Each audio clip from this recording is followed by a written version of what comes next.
हाय बच्चों, आज मैं फिर आप लोगों के लिए एक नई वीडियो लाया हूँ जो आपको RK Life Mission Academy channel पर प्रोवाइड कराई जा रही है।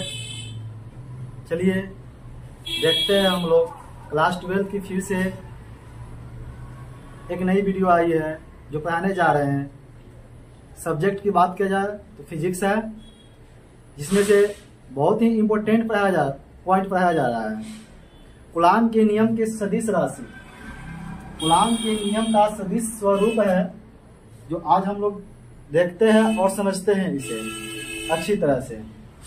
तो देखिए यहाँ पे एक फिगर बताई गई हुई है जो एक सबसे पहले यहाँ पे छोटा सा मूल बिंदु बनाया गया और इस मूल बिंदु से एक एक्स अक्ष खींचा गया हुआ है और इसी से एक वाई अक्ष भी खींचा गया है और इन दोनों अक्षों के बीच में इन मूल बिंदु से दो आवेश बिंदु निकाली गई हुई है। एक यहाँ पे है और एक यहाँ पे है। जिस बिंदु का नाम ए है और एक बिंदु का नाम बी है, इन दोनों बिंदुओं को मूल बिंदु ओ से मिला देते हैं। उसके बाद इन दोनों बिंदुओं को क्या बताया गया है? आवेश बताई गई है, आवेश बताया गया है। इन आवेशों को भी नाम होगा, एक Q1 आवेश है और एक Q2 आवेश है। इन दोनों आवेशों को मिला देते हैं। जो दोनों आवेशों के बीच की जो दूरी है वो R वेक्टर है और यहां Q1 और Q2 एक आवेश है। जब Q1 और Q1 से Q2 आवेश की ओर जाएंगे तो इनका जो ये फोर्स यहाँ पे जो बनेगी, वो फोर्स जो बनेगा जिसकी ओर जा रहे हैं, जिसकी ओर जाते हैं Q2 की ओर जा रहे हैं तो पहले 2 तब उसके बाद आए कहां से? 1 से आए हैं तो क्या हो जाएगा? 1 हो जाएगी। बंद हो गई सर। और ये वेक्टर बंद हो गई। स्टॉप। क्यों हो गई? ये Q1 आवेश से Q2 आवेश की ओर गए हैं तो फोर्स जो है कि फोर्स 2-1 वेक्टर हो जाएगा। क्यों? क्योंकि 2 से जब Q1 से Q2 की ओर जाएंगे तो पहले जो जिसके ओर जाते हैं वो लिखते हैं, उसके बाद वाले। फिर इसी का जस्ट उल्टा जब Q2 से Q1 की ओर जाएंगे तो इनका जो ये फोर्स जो बनेगी, ये वाली फोर्स, ये F पहले 1 तब 2। क्यों 1 क्यों हुआ? क्योंकि 1 पे जा रहे। अभी थोड़ा देर पहले क्या होता है कि जिस पे जाते हैं वो पहले और जिससे आए हैं उसको बाद की ओर। अब इसके माध्यम से अब आगे की ओर चलते हैं और देखते हैं कि आगे की ओर क्या होती है। सो चलिए, अब इसको जब बनाया गया है, ये फिगर जब बनाई गई है तो यहाँ पे एक त्रिभुज बन गई है। यहाँ पे ये जो देख रहे हैं ये जो है, ये जो एक त्रिभुज है, ये O हो गई, ये A हो गई, ये B हो गई। ये कौन सी त्रिभुज हो गई? OAB।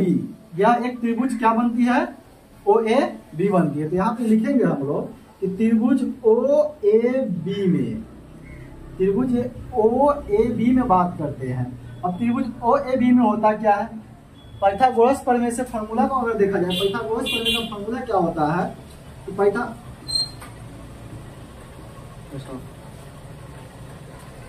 क्लास 10th में या छोटे क्लास में हम लोग पाइथागोरस प्रमेय का फॉर्मूला जानते होंगे। पाइथागोरस प्रमेय का फॉर्मूला क्या होता है?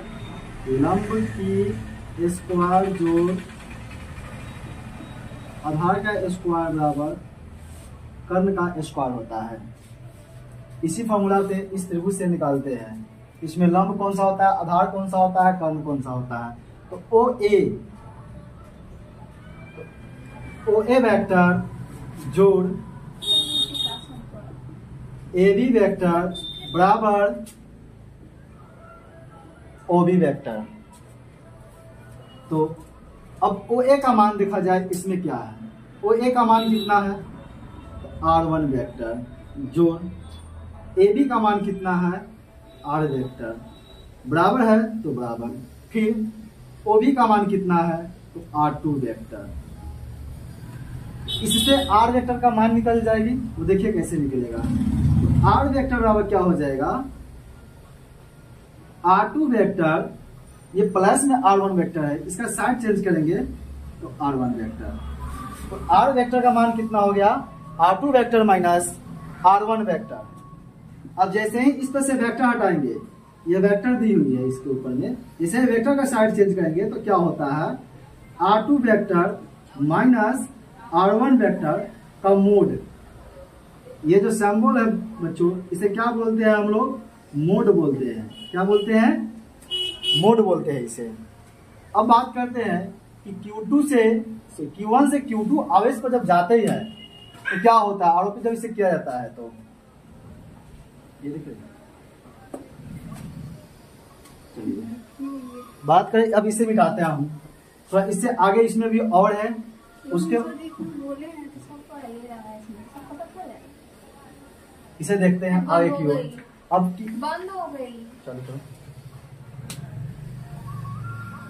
अभी बताए थे Q1 द्वारा Q2 पर आवेश Q2 द्वारा Q1 पर जब जाता है तो फोर्स क्या होता है, उसे देखते हैं। तो Q1 द्वारा Q2 पर आरोपित बल, Q1 द्वारा Q2 पर आरोपित बल क्या होता है, तो इसे हम लोग लिखते हैं, देखते हैं। F21 वेक्टर, क्यों, क्योंकि Q1 से Q2 पर जाते हैं तो सबसे पहले 2 होता है तब 1 होती है, बराबर। अब इसमें इसके आगे क्या लिखाएगा ये जानते हैं हम लोग, पढ़े कूलाम के नियम का सदिश स्वरूप। तो कूलाम के नियम जो है हम लोगों ने पढ़े हुआ है, क्या होता है कूलाम के नियम का, 1/4 pi epsilon not into Q1 into Q2 बटे R का स्क्वायर। अब इसी फॉर्मूला पे इसी को चढ़ाते हैं, बैठाते हैं मान, तो क्या होगा, 1/4 pi epsilon not into Q1 Q2 दोनों सेम है, Q1 Q2 बटे R का स्क्वायर कह रहा है, तो R स्क्वायर तो डालेंगे ही, बाकी इंटू इनके साथ क्या करेंगे, एक R कैप से गुना कर देंगे। इस पे बैठा दिए। अब आगे की ओर देखते हैं, F21 वेक्टर बराबर क्या होता है, 1/4 pi epsilon not into Q1 Q2 same है, सेम रह जाएगी, बटे R का मान अभी निकाले हैं। R का मान क्या निकाले हैं, थोड़ा देर पहले R वेक्टर R का मान निकाले हैं, R2 vector minus R1 vector का मोड निकाले हैं। इसके जगह पर डाल देंगे R2 vector minus R1 vector का मोड इंटू R कैप, और R कैप का मान होता है, R कैप का मान होता है R वेक्टर बटे R।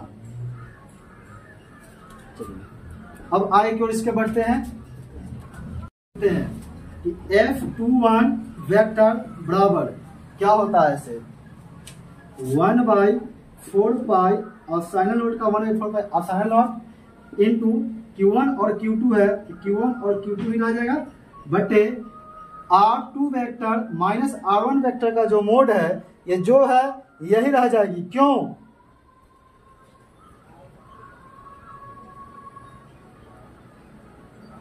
चाहे चाहेंगे इसका मान न डाल करके भी जो है वही रहने भी दे सकते हैं। यहाँ पे R स्क्वायर तो R स्क्वायर ही। अब देखते हैं हम लोग यहाँ पर जो है R2 वेक्टर और R1 वेक्टर का, यहाँ पे 2 R और यहाँ पे 1 R, इसका जब गुना करते हैं तो घातांक के नियम से देखा जाए तो दोनों का जब बेस सेम होता है तो पावर को ऐड कर दिया जाता है। तो पावर दोनों में कितना है, एगो में 2 पावर है, एगो में 1 पावर है, तो कितना हो जाएगा R2 और R1, तो मतलब कितना है 2 R 1 R, कै गो R, 3 गो R इंटू R वेक्टर का है तो R वेक्टर ही रह जाएगा।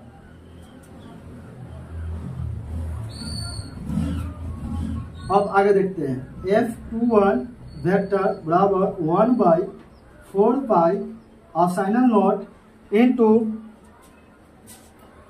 Q1 इंटू Q2 बटे R का मान अभी निकाले थोड़ा देर पहले, क्या निकाले हैं R का मान कि R2 vector minus R1 vector का मोड, R की जगह पे लिखेंगे R2 vector minus R1 vector का मोड।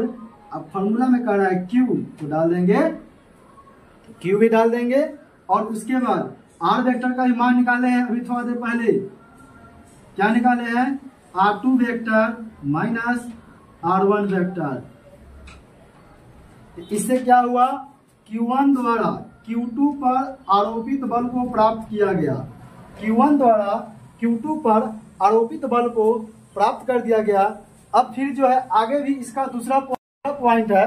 अब आगे भी इसका दूसरा पॉइंट है। क्या पॉइंट बनेगा?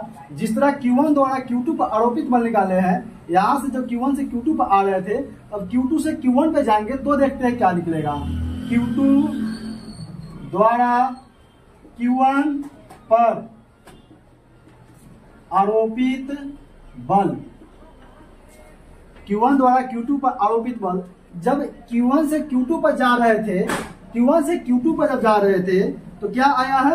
1/4 इंटू Q1 इंटू Q2 बटे R2 vector minus R1 vector का Q into R2 minus R1 vector. जब इसका उल्टा जाएंगे, तो ये भी उल्टा हो जाएगा, और जब ये उल्टा हो जाएगा क्या होगा इसे देखते हैं हम लोग। ये Q1 से Q2 से Q1 से Q2 पर गए तो F21 वेक्टर हुआ, तो Q2 से Q1 पर जब जा रहे हैं तो F12 वेक्टर हो जाएगा। और उसके बाद हम जो अभी प्राप्त किए हैं F21 वेक्टर जो प्राप्त किए हैं, इसका मान का जस्ट क्या हो जाएगा? यह उल्टा हो जाएगा। यह क्या हो जाएगा? उल्टा हो जाएगा। इसी प्रकार जो है कूलाम का नियम जो होता है, इस प्रकार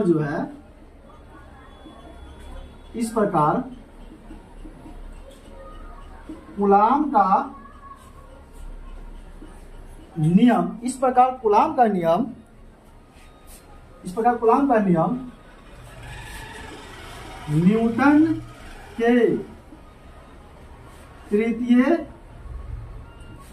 तृतीय नियम का पालन करता है।